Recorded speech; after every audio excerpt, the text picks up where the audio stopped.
ठंड में नदी किनारे गरीब बहू का कतरन का ससुराल। कुछ बात बनी? कोई जगह मिली? बहुत ठंड है, कहीं से कोई बात बनी या नहीं? अरे बताओ भी, अरे कतरन क्यों लाई हो? भाभी कहीं से बात तो नहीं बनी, लेकिन दिमाग ने एक रास्ता दिखा दिया। यहाँ जितनी भी कतरन है सभी को इकट्ठा कीजिए। क्यों? इसी के दिमाग में कुछ चल रहा है। पहले छोटी बड़ी सभी तरह की कतरन इकट्ठा करो, उसके बाद हम बताएंगे। त्रिशा की बात सुनकर सभी बहुएं कतरन इकट्ठा करने को लग गईं। लेकिन वो कतरन क्यों इकट्ठा कर रही थी, उनका क्या मकसद था, जानने के लिए चलिए कहानी में पीछे चलते हैं। जाओ निकलो यहाँ से। तुमसे मुझे जो काम लेना था वो ले लिया। अब मेरे बेटों को तुम्हारी कोई जरूरत नहीं है। अब मेरी अमीर बहुएं आ चुकी हैं, तो अब तुम्हारा यहाँ कोई काम नहीं है। जाओ, दफा हो जाओ यहाँ से। नहीं माँ जी, ऐसा न कहिए। हमारी बाबा ने खुद को कर्जगार करके हमारी डोलियां उठवाई हैं। उनकी कुर्बानी का ही मोल रख लीजिए। हम सभी गरीब परिवारों से आई हुई बेटियां हैं। अगर अपने मायके वापस लौटे तो हमारे माँ बाप जीते जी मर जाएंगे। मरते हैं तो मर जाए, मुझे उससे क्या। मैंने बोला ना, मुझे तुम्हारी कोई जरूरत नहीं है। अब निकलो। कमला ने अपनी बहुओं को जोर का धक्का मारा और उन्हें बाहर धकेल दिया। कमला के इस बर्ताव से उसके बेटों की दूसरी अमीर पत्नियां जोर जोर से हंसने लगी और 10 गरीब बहुओं का इस सब से दिल टूट गया। वो फिर वहां 1 मिनट के लिए भी नहीं रुकी और सर्दी के मौसम में अपने घर को छोड़ आई। ठंडी ठंडी हवाएं चल रही थीं और ऐसे में वो फुटपाथ पर जाकर खड़ी हो गई। कभी सोचा था कि जिंदगी में ये दिन भी दिखाएंगी। हम फुटपाथ पर आ गए हैं। मायके गए तो माँ बाबा जीते जी मर जाएंगे। नहीं तारा, हम मायके नहीं जा सकते। हम 10 हैं, एक नहीं। अगर एक अकेली बहू होती तो उसे मायके जाने का सहारा लेना पड़ता, लेकिन हम 10 हैं, एक दूसरे की हिम्मत हैं। और किसने कहा कि इस दुनिया में औरत बस पति के ही भरोसे रहती है? हम 10 हैं और हम 10 अब बहुएं नहीं, बहनों की तरह हैं। चलो एक दूसरे की ताकत बनते हैं और अपनी एक अलग दुनिया बनाते हैं। यामिनी के ऐसे बोलने से 10 बहुओं में हिम्मत आई। 10 बहू कमला के धोखे का शिकार बन चुकी थी। उनकी शादी कमला के बेटों से हुई थी, लेकिन कमला के 10 बेटे ही उनसे धोखा कर गए और अमीर घरों की लड़कियों से शादी कर लाए। अमीर घराने की बहुएं देखकर कमला भी पलट गई और उसने अपनी गरीब बहुओं को घर से निकाल दिया। 10 बहुएं घर से निकलने के बाद एक दूसरे की हिम्मत बनी और 10 की 10 भटकते भटकते ऐसी जगह आ गई जहां सामने नदी और आसपास पेड़ ही पेड़ थे। अब तो आगे रास्ता ही नहीं है। सही कहा। और यहाँ पर नदी होने की वजह से कितनी सर्दी भी है। मेरा तो पूरा शरीर बर्फ की तरह ठंडा हो रहा है। मुझे तो बड़ी भूख भी लगी है। चलो यहाँ नदी में से ही मछली पकड़ते हैं। ऐसी जंगलों में बहने वाली नदियों में मछलियाँ बहुत होती है। लेकिन हमारे पास तो कोई कांटा वगैरह कुछ भी नहीं है। हम मछली कैसे पकड़ेंगे? जुगाड़ से। रश्मि ने ऐसे बोलकर एक जुगाड़ लगाया। उसने वहां से एक डंडी उठाई और नदी के आसपास बहुत सारी कतरन भी। उसने उस डंडी में कतरन बांधी और कतरन में एक पत्थर बांधकर उससे उसने मछलियों को पकड़ना शुरू कर दिया। कुछ ही देर में रश्मि ने काफी सारी मछलियां पकड़ ली। देखो भाभी, मैंने कितनी सारी मछली पकड़ ली। अब चलो इन्हें पकाते हैं। मैंने पत्थरों से चूल्हे का जुगाड़ किया है। चलिए अब इस चूल्हे पर मछली पकाते हैं। शोभा की बात सुनकर सभी बहुएं चूल्हे पर मछली ले आईं और कुछ लकड़ियों को तोड़कर उससे चूल्हा जलाने लगीं। वो इसकी वजह ये है क्योंकि सर्दी बहुत है और इस सर्दी में सभी लकड़ियां सील गई हैं। तो अब क्या करें? लकड़ी नहीं जल रही है तो खाना कैसे बनेगा? सभी बहुएं सोच में पड़ गईं कि तभी शोभा के मन में एक जुगाड़ आया। अरे हम लोग भी ना, यहाँ जरा आसपास देखो। शोभा के बोलने पर सभी बहुओं ने आसपास देखा। वहां नदी, पेड़ और पत्थरों के सिवा बहुत सारी कतरन भी पड़ी हुई थी। उन्हें देखकर शोभा बोली, लकड़ी में सीलन आई है, लेकिन कतरन तो बिल्कुल ठीक ठाक है ना। चलिए कतरन को जलाकर खाना बनाने की कोशिश करते हैं। शोभा ने ऐसे बोलकर कुछ कतरन को इकट्ठा किया और लकड़ियों के बीच कतरन रखकर उसमें आग लगा दी। कतरन जलने से लकड़ियों ने भी आग पकड़ ली और बहुओं का उस आग पर खाना बना।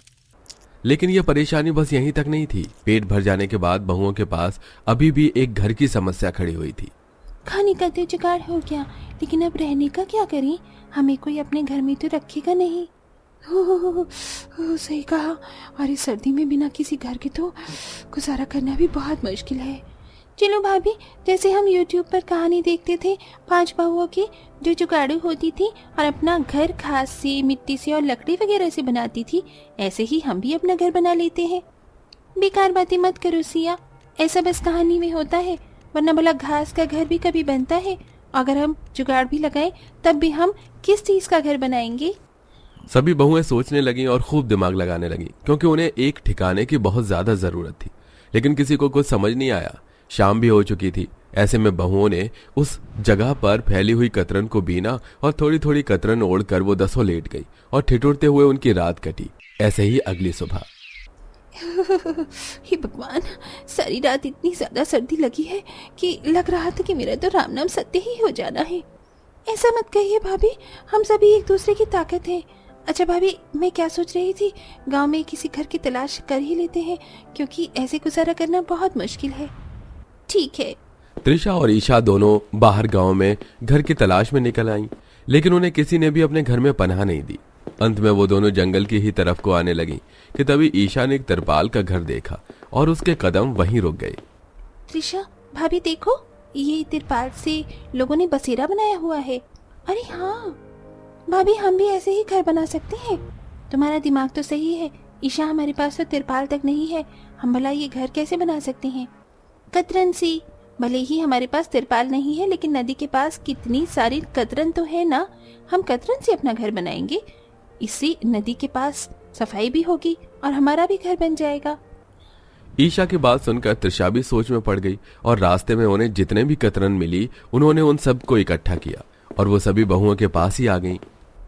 कुछ बात बनी? कोई जगह मिली? बहुत ठंड है, कहीं से कोई बात बनी या नहीं? अरे बताओ भी, अरे कतरन क्यों लाई हो? भाभी कहीं से बात तो नहीं बनी, लेकिन दिमाग ने एक रास्ता दिखा दिया। यहाँ जितनी भी कतरन है सभी को इकट्ठा कीजिए। क्यों? इसी के दिमाग में कुछ चल रहा है। पहले छोटी बड़ी सभी जगह की कतरन इकट्ठा करो, उसके बाद हम बताएंगे। त्रिशा की बात सुनकर सभी बहुएं कतरन इकट्ठा करने को लग गईं। कुछ ही देर में वहां ढेरों कतरन इकट्ठा हो गईं, जिनको इकट्ठा करने के बाद ईशा ने सभी को अपना आइडिया बताया। कतरन का घर? हाँ भाभी, अटपटा तो है लेकिन मुश्किल नहीं है। बस इस घर को बनाने को हमें थोड़ी सी लकड़ी भी चाहिए। सभी बहुओं ने लकड़ी वगैरह इकट्ठा की और फिर इकट्ठा कतरन में गांठें वगैरह बांधकर उन्होंने एक तिरपाल जैसा बना दिया और उससे उन्होंने अपना घर बनाया। बड़ी ही आसानी से उनका वो घर बन गया, जिसको देखकर तारा बोली, अरे वाह, हमारा कतरन का घर तो बहुत अच्छा है।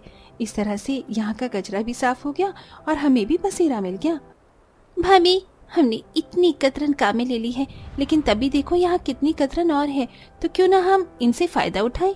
मतलब ये कि चलिए क्यों ना हम इन कतरन से तकिए और गद्दे वगैरह बनाकर बेचें। सही कहती हो, आइडिया बुरा नहीं है। हिमांशी की बात सभी बहुओं को पसंद आई। बस फिर क्या था, उसी दिन से बहुओं ने नदी के आसपास और अंदर से भी जो भी कतरन मिलती उन्हें इकट्ठा करना शुरू कर दिया। वो कतरन ढूंढती और फिर उनसे गद्दे और तकिया वगैरह बनाकर बेचती थी, जिससे कि उनकी आमदनी भी हो जाती थी। उनकी जिंदगी ऐसे ही चल रही थी कि एक दिन उनकी सास रोते हुए उनके पास आई। अरे माँ जी, आप यहाँ कैसे? अरे बहू, मैं लुट गई, बर्बाद हो गई। अरे जिन लड़कियों को मैंने अपनी बहू रानी समझा था और तुम्हें घर से निकाला था, वो 10 तो नमक हराम निकली। अरे मेरा जीना दुश्वार कर डाला उन्होंने। मेरे ही बेटों से मुझे घर से निकलवा दिया।